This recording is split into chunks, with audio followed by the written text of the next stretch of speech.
really proud of my team this season, but the biggest goals are still ahead. Hey guys, Blake here. Caught me at home at my home gym. This is how I keep it fresh in between trivia questions. A lot of people say the Gulf Coast Conference was a tough conference this season. I didn't think so. Hey, when does my time start? Oh, it's already started? Okay, well, let me just say this really quick. I'm here so I won't get fined. Maestro here. With a big tournament looming, I know my destiny's not certain. Starting out the season 0-4 and another 4-game losing streak have really hurt me. But these losses are not for lack of talent. So you guys can ask me any questions y'all want to ask me. I'm going to give the same answer every time. I'm just here so I won't get fined. We've had a great season so far. It had some ups, had some downs for sure, but Big life changes have occurred. Moving, marriage, and a busy work life have really affected my ability to answer my questions in a timely manner. not many people can say that they have clutched the W while feeding their child or in the middle of bath time or on an Apple Watch, but all of those things have happened. I've finally been given the stage, and it's my honor, and after much protest during the regular season power rankings, that I finally get to show the 51 other contestants in Trivia 2019, and the Trivia Czar himself, Nathan Harvey, that I'm here to steal your trivia soul. If my ticket's punched, I can guarantee I'll make it straight to the top. What is your strategy to win? I'm just here so I won't get fined. We made the New England Patriots look like a junior high volleyball team. So all I gotta say, we're coming for you. We're gonna come out on top. And this season is the result of a culture and a process and a commitment every single day. So you won't forget. This is a hard team to play against, and I think they've proven it, and I think they'll continue to prove it.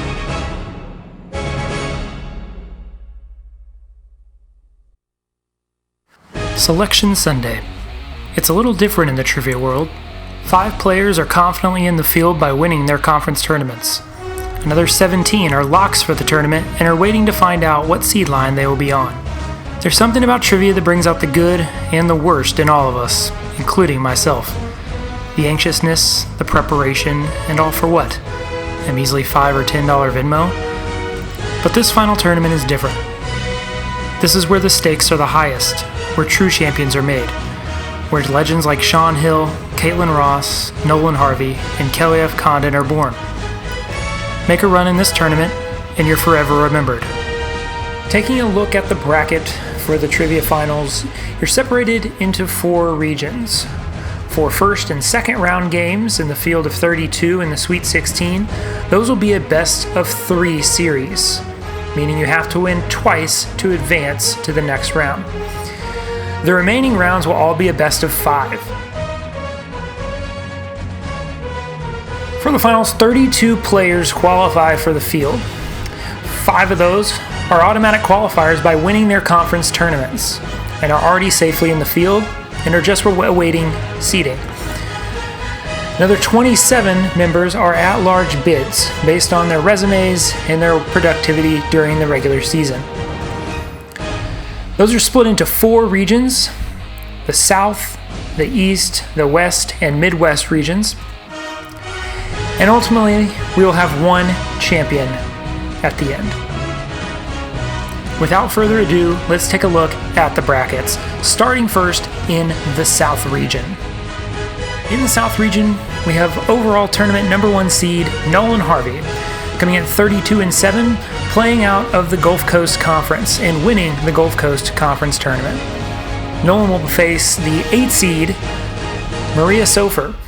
Maria comes out of the Star Force Conference at 15-16, and she was the last person in the field.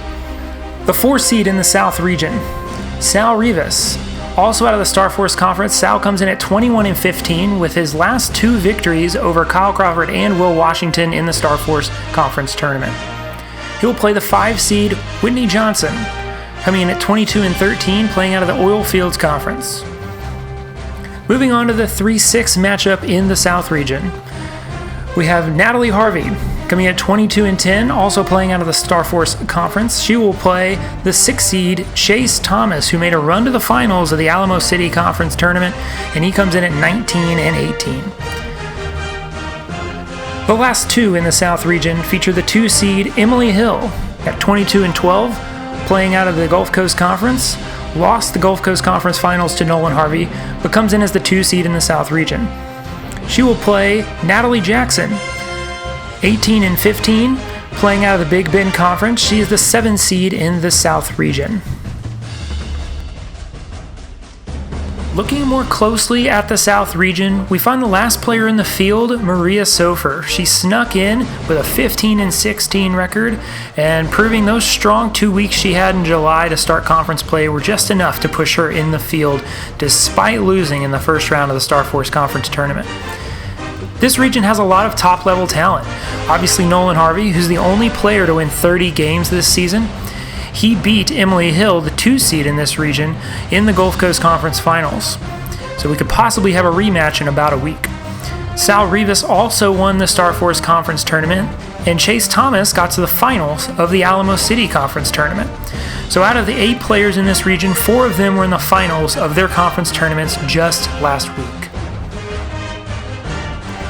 Moving on now to the West region.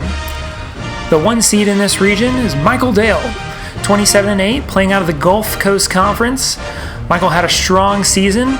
He will play the 8 seed in this region, the Maestro, coming in at 15-18, off the bubble and into the field of 32. The 4 seed in the West region is Ty Strickle, 22-12, playing out of the Big Bend Conference. He will play the 5 seed in this region, Jackson Griffon. Jackson comes in at 21-15, playing out of the Alamo City Conference. The 3 seed in this region is Kimo Alamon, coming in at 24-13, and he will play the 6 seed, Peter Metzold, 17-14, playing out of the Gulf Coast Conference. The final matchup in the West region features 2 seed Sean Hill, 21-8. Sean lost in the first round of his conference tournament, but is looking to turn things around for the finals. And he'll play the 7 seed, Disney Butita. Coming off a name change, she and the Maestro are both in the West region, and she comes in at 15-16, playing out of the Big Bend Conference. It doesn't take too deep of a dive into this region to realize there's a strong Aggie presence in the house. The top 3 seeds in this region are all Texas A&M alum and will each be looking to make a run to the Final Four.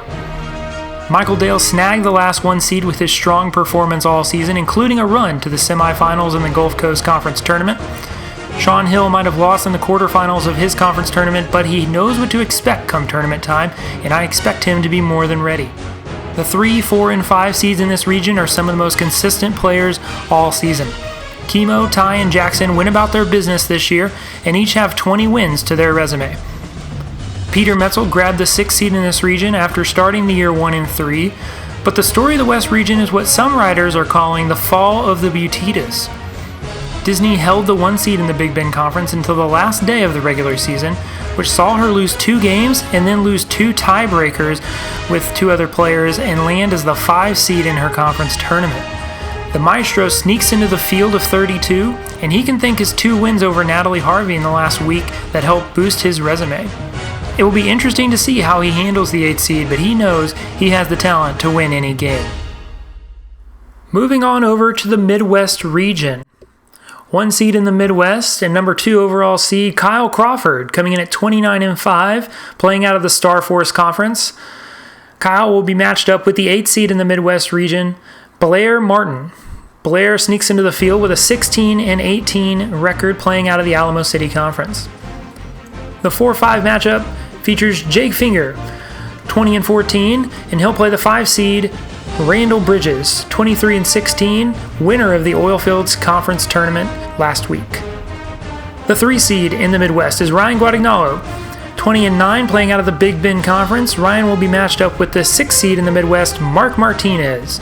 Mark comes in at 17-18, playing out of the Gulf Coast Conference. The last matchup in the Midwest is the 2-7, which features Nick Blatchley. Nick is 27-10 on the year, playing out of the Alamo City Conference, and he'll play the 7 seed Jacob Newton, Jacob is off the bubble and into the field with a 16-17 record, playing out of the Gulf Coast Conference. By one made-up metric, this is the easiest region of the four. Unfortunately, it features a killer at the top. Kyle Crawford sits atop the Midwest region as the number 1 seed, looking to make a run to the Final Four as the number 2 overall seed in this tournament. Nick Blatchley is the number 2 seed and has been a strong tournament player all year. He went to the championship of the Palo Duro Classic to start the season. Ryan G comes in as the 3 seed and the highest seeded Big Bend Conference player in the field. 4 seed Jake Finger was not well liked by that made-up metric mentioned earlier, but he won 20 games and he went on to the semifinals of the Big Bend Conference tournament. Randall Bridges, fresh off his Oilfields Conference championship, faces the tough task of having Jake Finger and possibly Kyle Crawford as his first 2 matchups in the region. Mark Martinez turned it on for the conference tournament and finds himself as the 6th seed in the Midwest region.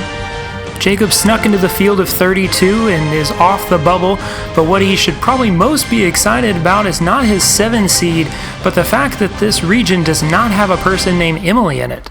Jacob went 0-5 against any player named Emily this season.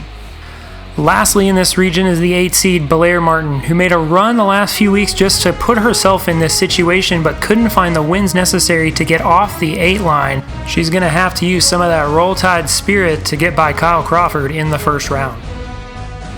If you haven't heard your name called yet, this is your last shot. Moving on to the East region. Number 1 seed in the East region is Will Washington, coming in at 27-9, playing out of the Star Force Conference. He got to the finals of the Star Force Conference tournament. He will be matched up with the 8 seed Emily Scythe, who got to the quarterfinals of the Big Bend Conference tournament and beat Ryan Guadagnolo, which helped punch her ticket to the dance. The number 4 seed in this region is Nick Harmon. Although he's not a 1 seed despite his lobbying for one, he is coming off a win in the BBC Conference tournament. He will play the 5 seed in the East region, Ty Morrill, who won the Alamo City Conference tournament. He comes in at 19-16 and has won 15 of his last 16 games. The number 3 seed in the East region is Kelly Condon.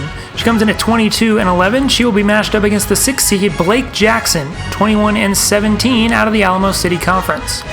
The final 2 in the East region is the 2 seed Kelsey Crawford, 25-9, playing out of the Gulf Coast Conference. She will play the 7 seed Carter Nash, 18-17 out of the Alamo City Conference. If you're looking for a dark horse, this region might have them.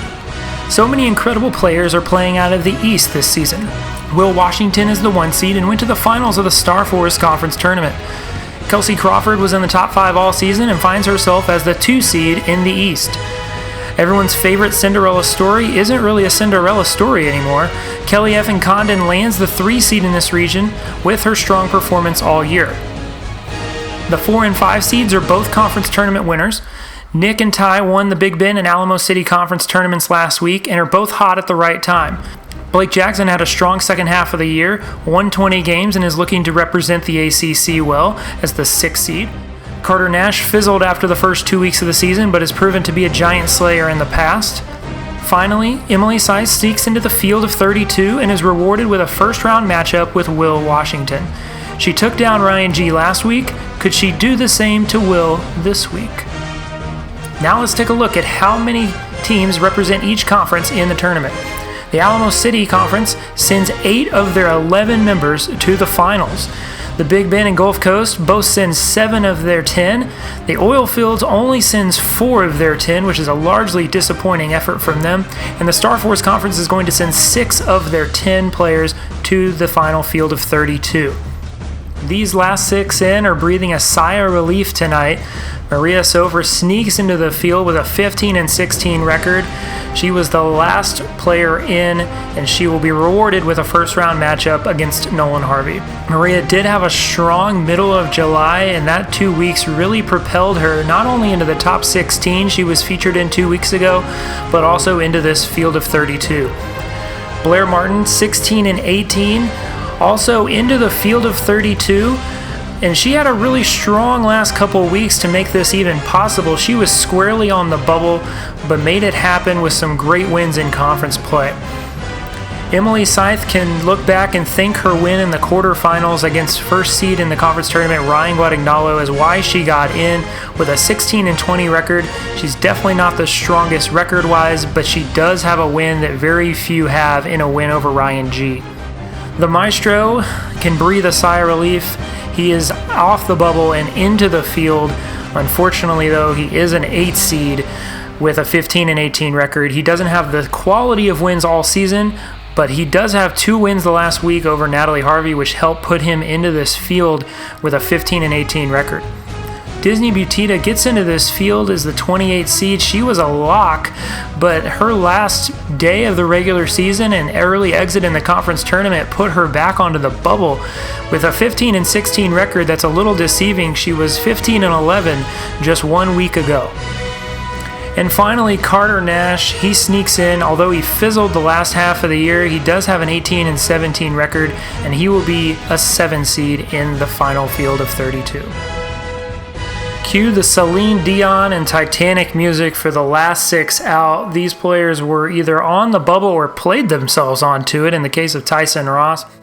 Abby Delaney came up probably 1 win short with a 14-18 record. She played herself into the picture but just couldn't get it done in the quarterfinals of the Alamo City Conference Tournament. Tyson Ross was nowhere near the bubble a week ago, but he made a run to the finals of his conference tournament before ultimately losing, and with a 14-20 record, he is part of the last 6 out. Heather Finger couldn't get it figured out the second half of the year, and with 14-20 record, she also is out of the field, as is Lauren Reeves at 13-19. She comes in as the number 36th player. Maddie Morris had a feature in the top 16 in early July, but she finished the year at 13-20 and also in the last 6 out. Sean Richards, 13-21. He made a run to his conference finals as well. Could have pulled it off, would have been a bit stealer, but 13-21, not the quality of wins he's going to need to get into the field as an at-large. Finally, no tournament is complete without a tournament prediction system. So click the link or copy the link from the screen and make sure you put in your predictions for who you think's going to win Trivia 2019. Could be a 1 seed, could be an 8 seed, could be anybody, because there's 32 players left for 1 prize. It's actually not true. There's 32 players left for like 4 prizes, but you get the point. Anyway, thank you so much for playing this season. I hope you guys had a ton of fun. If there's ever anything that you think would make this better or more fun, please don't hesitate to email me or text me and let me know. This is only possible because you're playing. So thank you so much for playing, and good luck.